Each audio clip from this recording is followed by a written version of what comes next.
Right, there was a phone call, so when a phone call comes in, then the video stops.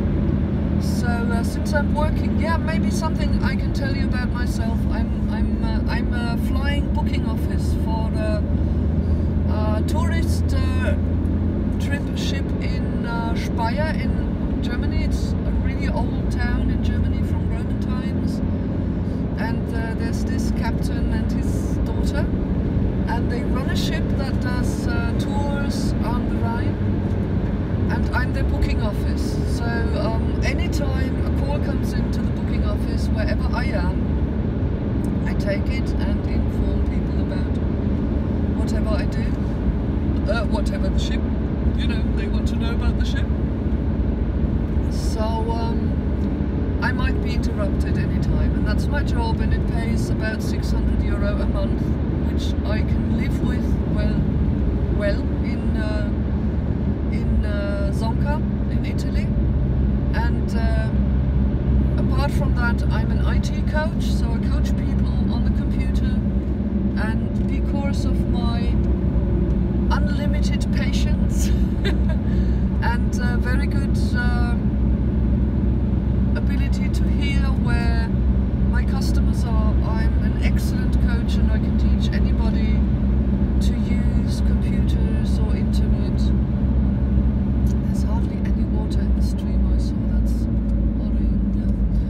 Yeah. More about that later. So I'm an IT coach, and I can answer any calls. I'm for my customers available anytime, so anybody might call me and interrupt the video, and that's just because, yeah, it's the price for being able to live the way I do. And I love the modern technology that allows me to actually be up in the mountains, live up in the mountains, half an hour's drive from the next half an hour walk from the next village where I can park my car. I love it because I can do it, because there's internet and there's all this technology that has been, oh, look at the mountain.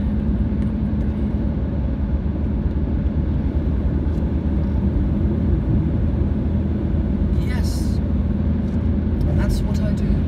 So if you ever feel like, oh, this modern technology is nothing for me, you can stay in that conversation. It's no problem, you know. It's probably serves a role in your life, but if you want to have a new conversation, and if you want to be empowered working with new technology, and you speak English or German, you can hire me. I write bills. I take €55 an hour for private customers. And if you have a company and there's people in your company who say, oh, I can't do it, or you feel like they're not really working effective, you can hire me. It's one of the things I offer is I look into work processes and can see how you can optimize them. And yeah, so that's just sort of out of the blue. Yeah, look at this mountain up there. They've terraced the mountain up to the top. I don't know if you can see it. This is what I mean by the Swiss people. I'm in awe and horrified at the same time at the cost of all this. I know it's for the mountains. I know it's like, yeah, I don't know. I don't know. It's not wrong.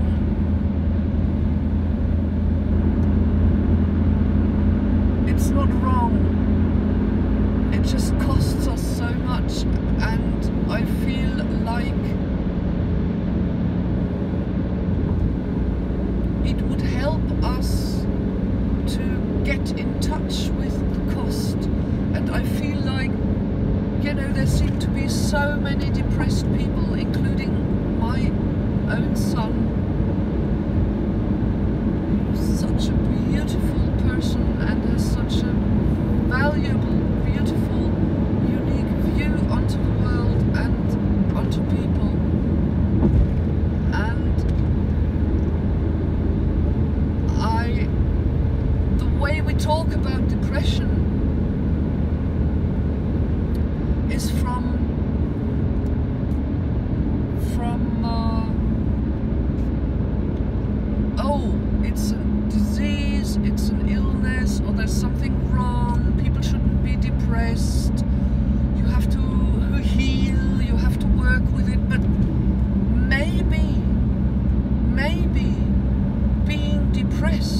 especially as a young person, in these times of trouble, as one of my favorite teachers says,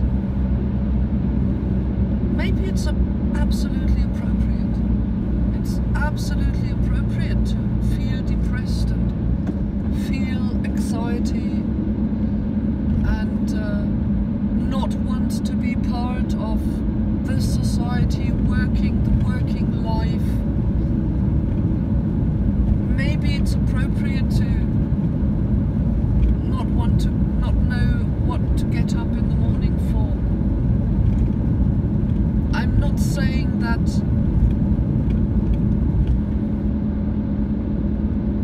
people deserve to feel that way, and I have this mindset as well. My mind likes to go into depressive states, and one of the reasons why I moved to Sonka, which is that village up in the mountains where there's no cars and no straight paths and no straight stairs, is because I'm surrounded by content nature, being allowed to reclaim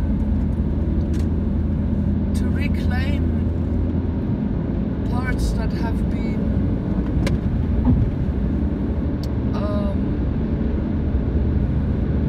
worked over by humans used to live there. There was villages up there where the whole mountain was farmland, and people left in the 60s. The last people living there were in the 60s. Sonka is actually a village where people lived all the way through, because I think in the 70s, 80s, 90s there was anarchists and hippies moving in when the villagers moved out, and so people have been there all the way through, and they didn't work the fields anymore, so the mountain reclaimed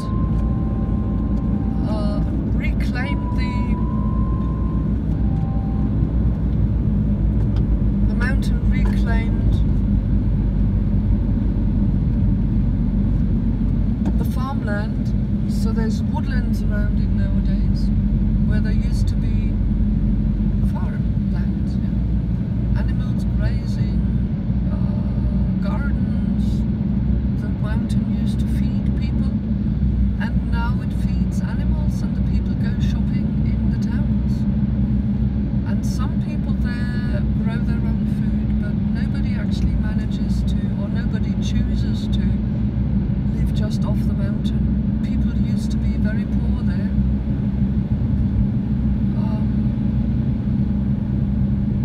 Live under really hard conditions,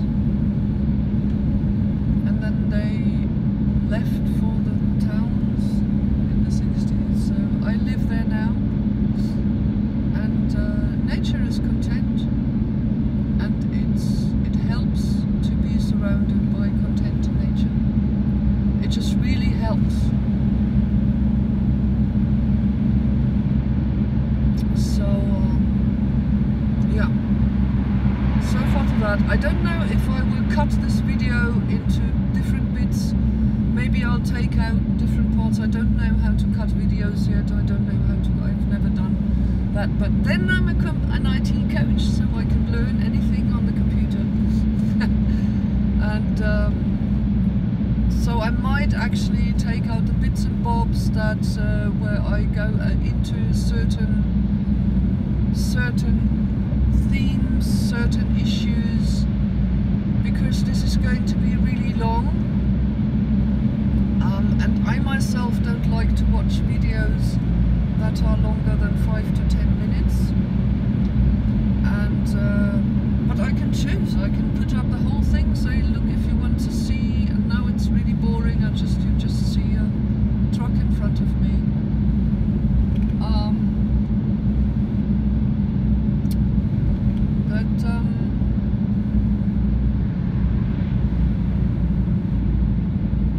Yeah, my rambling about the world. might interest you anyway. So I might cut that out and make little bits of videos. This is a nice truck he lets us out. Beautiful, thank you. Thank you. So there's like Schranken, what's the word? Well, that's where they stop you when it's winter and there's too much snow, and you can see the high mountains.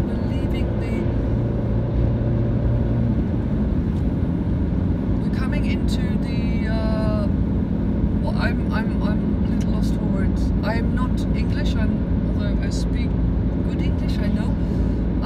I'm actually German, and sometimes I lack words. Though I do lack words in German, I remember just English ones. Above the tree line, yes. We are approaching above the tree line. We're on the Simplon Pass. Simplon Pass Road. I love this road. I love these mountains. And I just wanted to give you a chance to see them. And it's this glorious day. I love the colors. It's September. And so we have this beautiful light where the colors are deeper and oh, I love these mountains. You can see there's, I don't know if you can see it, but there's nets up to your right, stopping snow and rocks coming down onto the road. We do anything to make it safe for humans. So we can just drive and don't have to pay too much attention to the road, because if there were rocks on the road, we couldn't drive 60 here like we are allowed to. We'd have to really watch out.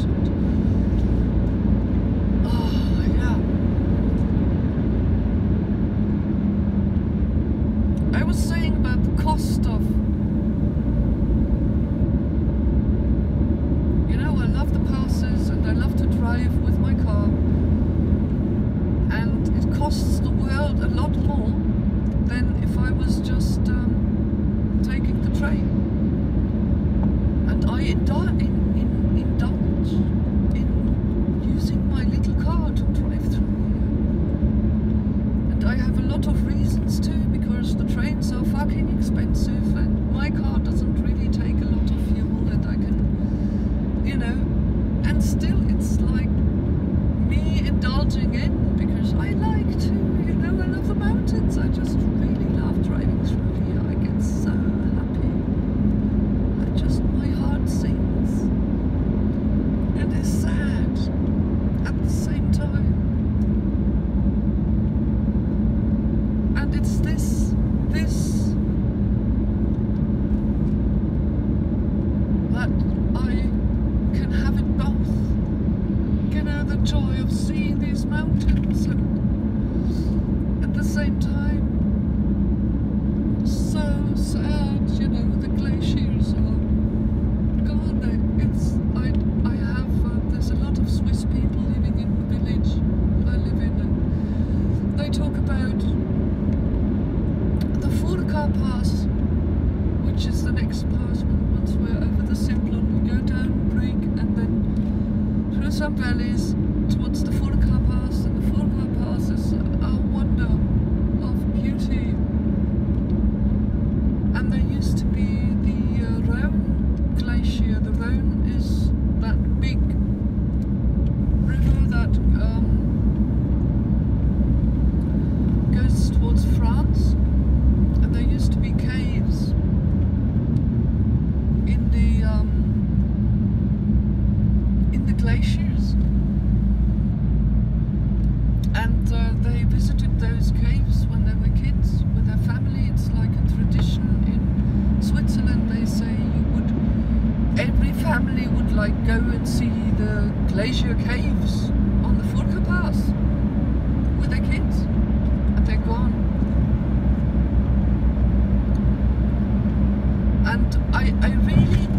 understand. That's something that my mind fails to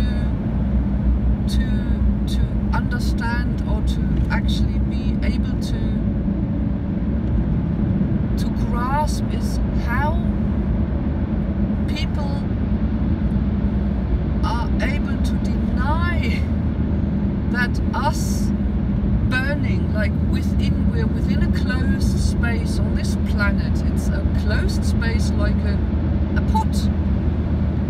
You know, you take a pot and you fill it with fire, and then you pretend that the pot getting hot, this planet getting hotter, has nothing to do with you burning stuff. I really don't understand how can you not see that us burning stuff for the last 200 years is actually causing this closed space to get hotter? I mean, it's like we do it. We even, you know, when the weather is hot, we even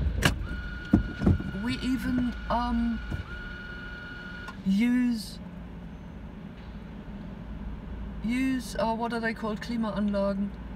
You know, we cool the air, and we cool the air by heating up something that blows out into the hot air and makes it even hotter. And I really don't understand how people can actually not get that this earth getting hotter has something to do with us burning stuff. It's beyond. I mean, on a certain level I can understand, because I know, okay, this is how the human mind works, and we're not single, we're a connected system, and there need to be people who deny it because the system demands it. Okay, and then somebody's born into the position of denying climate change, needing to be racist, needing to be, it's just part of what the system needs, because if it wasn't needed, it wouldn't be here. Just like the system needs millions of creatures every day to be suffering unimaginable horrors by being born into a body that lives in industrial farming. Like our system demands, because if it wouldn't demand it, it wouldn't be there. It's like the basic, that's one of the things I want to talk about.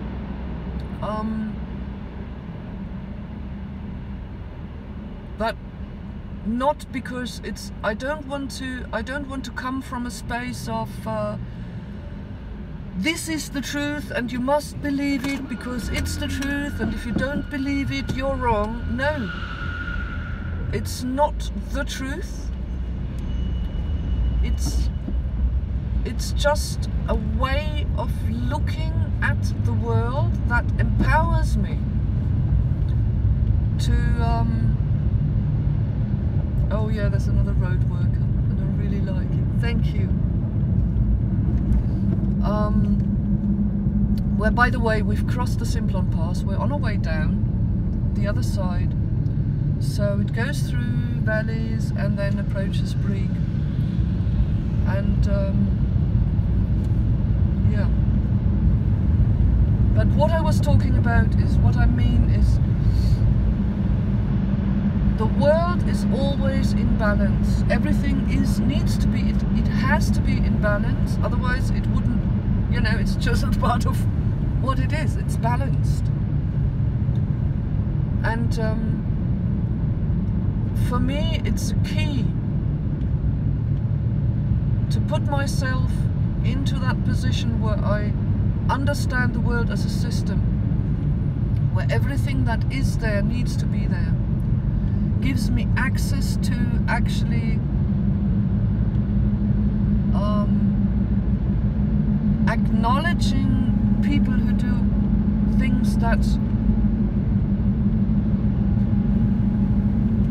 seem to be evil, seem to be inhumane, gives me access to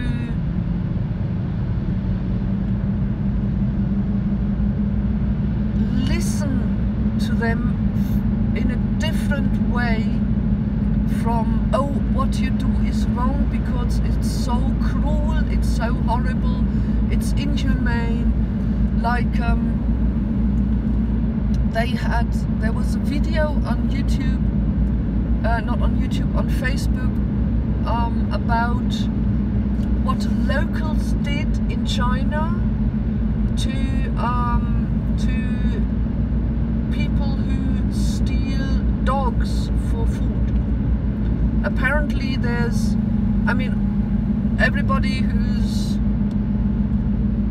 in my vicinity of Facebook definitely knows about the cruelty that is being done to dogs in China and any country that eats dogs. Although, anyway, I'm not getting sidetracked onto how we are cruel to the people to the people we eat. Yes, pig is a person, chicken are people too. And at the same time, of course, when we see a dog being treated in that way, it a lot of people have an access to their suffering that they don't have for a pig or a chicken. Now, there was this video about locals taking revenge on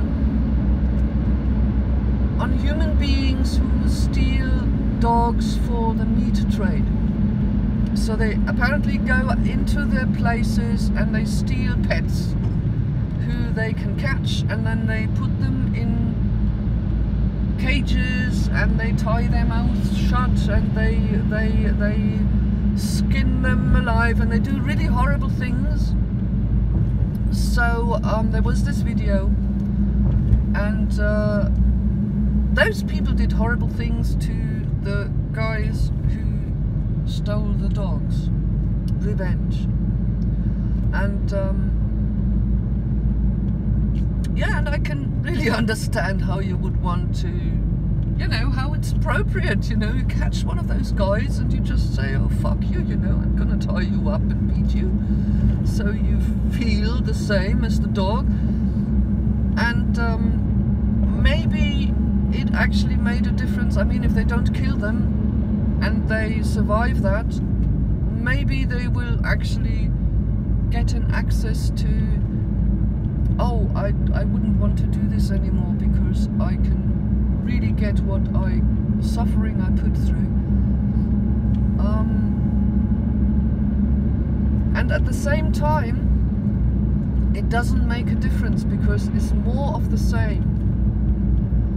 I think there was another video, so it's like revenge is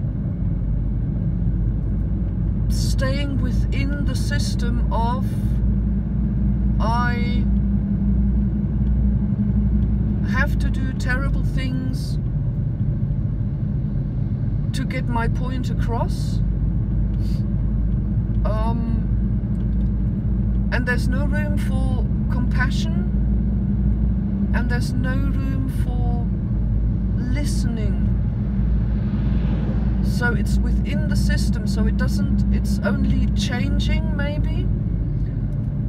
Like I can see how the peace and harmony and the comfort and security we have achieved in the civilized Western society. Like in Europe, we have peace, we have the EU, and we haven't had a war for a long time. There was a war threatening around the edges in the Kosovo. I don't have names and I don't have numbers, but it's like, yeah, that was, you know, I never experienced war. And so we changed after the Second World War. We changed something. We created the EU. And because we changed it, we didn't transform it, the system, but we changed it and we transformed. The transformation work is very slow. It hasn't happened yet. We actually, okay, that's a different thing. Because we only changed it, we like need to put our suffering somewhere else. Because we're still in the same paradigm. We were still in the same paradigm of fighting for survival, having to be right, having to look good, and so on and so on. And so we had to create industrial farming.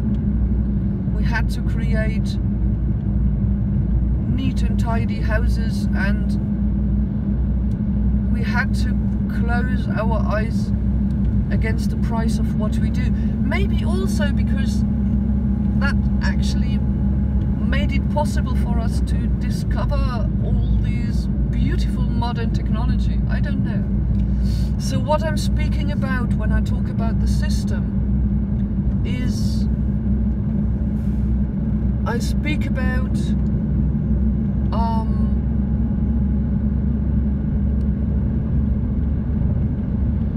how do I transform the system so people don't need to work within industrial farming. People don't need to be, yeah, do all these horrible things. And just now I'm like I want to stop because my iPhone just told me that it's running out of juice. So I have to think of a way to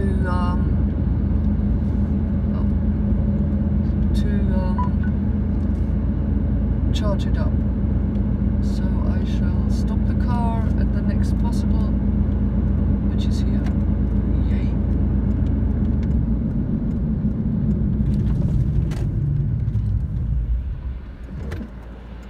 And change the, give it some juice.